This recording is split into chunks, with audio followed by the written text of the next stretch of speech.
This is the Double K Industries AirMax air dryer. These are typically targeted and sold by animal grooming companies on the internet. A lot of them are advertising that they're for drying pets, and so does Double K Industries. But the other good use for this thing is to use it to dry a vehicle. I bought it just to use on my car for everyday use, just because drying towels will wear out and take some of the wax off and can lead to added abrasions if dirt or something gets into the towel. So I picked up this air dryer, and the Challenge Air website is pretty crappy, or the Double K website is pretty crappy, and their product information is pretty poor. The photos aren't that great, and their videos are pretty much awful. There's almost no video reviews of this thing on YouTube, so I figured I would take and shoot some video just showing this specific application for drying a vehicle. I bought this on eBay, and a couple things to note. There's a number of different models, and it's a little bit difficult to differentiate one versus the other because Double K's website isn't very good. It makes it a little bit difficult, and some of the people that are selling these don't do a good job of really calling out the exact features on the model, so it's not always obvious which one you're getting. This one, as I said, is the AirMax, and I bought this on eBay about a week ago, and that would have been about April 23rd, 2013. Apparently this is a pretty new model, because I've got a serial number in the mid 40 range. That's 2-digit serial number. So I'm guessing that they haven't offered this model for sale very long.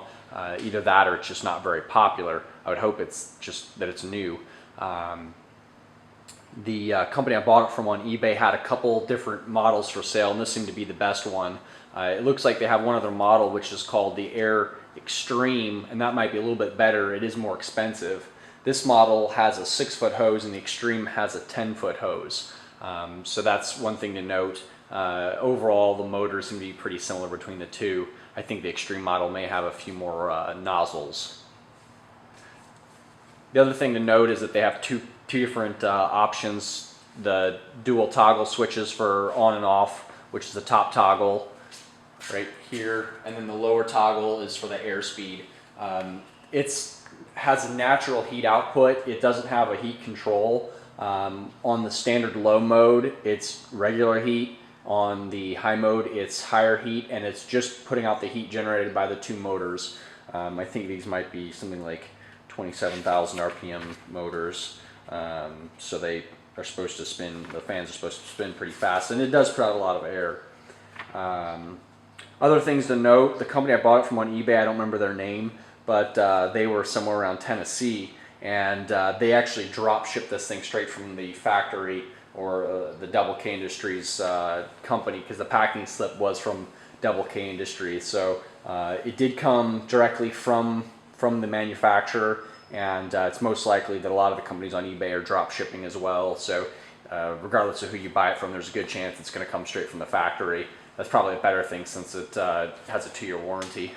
I'm going to pan the camera to the left a little bit just to show the box. Standard box, about 15-16 pounds. And it's got 3 nozzles, and the one has a modifier. This is the flat nozzle, which is probably most ideal for drying a vehicle and perhaps a pet as well. And then it's got a large round adapter, a smaller one, and this little guy, which just funnels the volume a little bit more directly. It's got, I'm assuming, a mount for a carry strap or something like that. It is a little bit heavy. The 10-foot hose that the Extreme model has would be more beneficial if you're drying a vehicle, because you might want that extra range or the extra length of the hose. But I didn't want to pay the extra 90 or so bucks to step up to that model. So this has a 6-foot. I'll have to live with an extension cord and then just holding the dryer in my hand. And when I'm drying the car, I'll just have to kind of hold it there. It does have a filter, so it'll filter the air that it's blowing through. That way you're not sandblasting your car and destroying your paint. And the manual goes into detail about how often that should be cleaned. I haven't actually made that far, since this is just just been unboxed, and I'm just breaking it out to use it for the first time. I'll just plug it in and turn it on and show the 2 modes real quickly here. Then we're going to actually wash a car, and then we'll do some video showing us using it to dry the vehicle. Standard mode, and I don't have a boom mic on this camera, so it's just picking up the regular sound. It's not going to be that great, but it'll give you an idea. It's not terribly loud, and it's not probably louder than your average vacuum cleaner.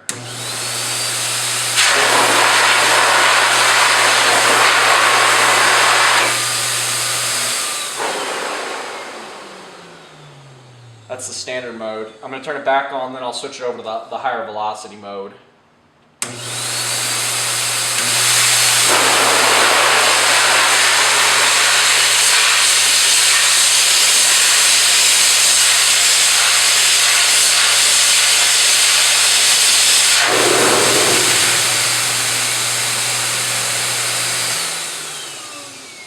And so it's got a pretty good amount of power.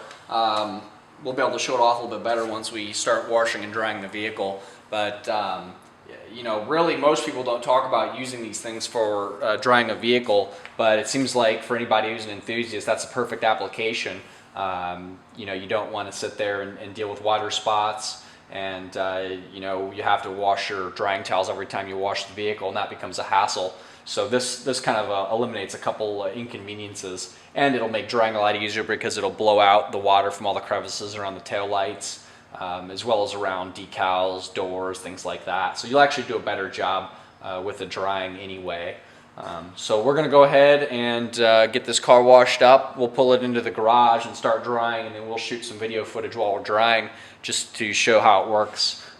As a note, this will be the first time we've used it, and there is a little bit of a curve, learning curve for drying, they say, with this thing. So you got to kind of go in sections. So hopefully we'll catch on pretty quick, and we'll show all that off on this video.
So we finished drying the vehicle, and just a couple notes post drying.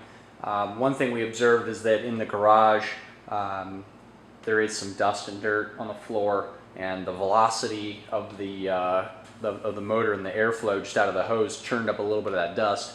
So actually some of the dust settled on the car before we even had it dry, and probably just next time around we'll give it a try, use it outside, dry the vehicle outside, and hopefully we don't have that same issue.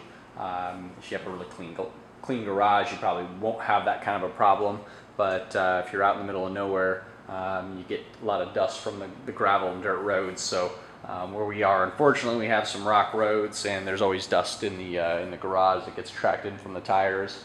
Overall, though, did a pretty darn good job of drying the car. You get into the crevices around the lights, the small areas like the side turn signal lights in your wheels, and around the bumpers. It really does a good job, and of course all your badging emblems. So it's a heck of a lot faster than towel drying, and if you don't get that dust in the air settling on the car, it'll work quite well for you. I'll just pan around real quickly here, take my camera off the tripod, and the car really looks incredibly clean, especially from here. You really can't see any of the dust that's settled on it, but there is a small amount. In terms of just the ease and speed of drying the vehicle, the air dryer does an incredible job.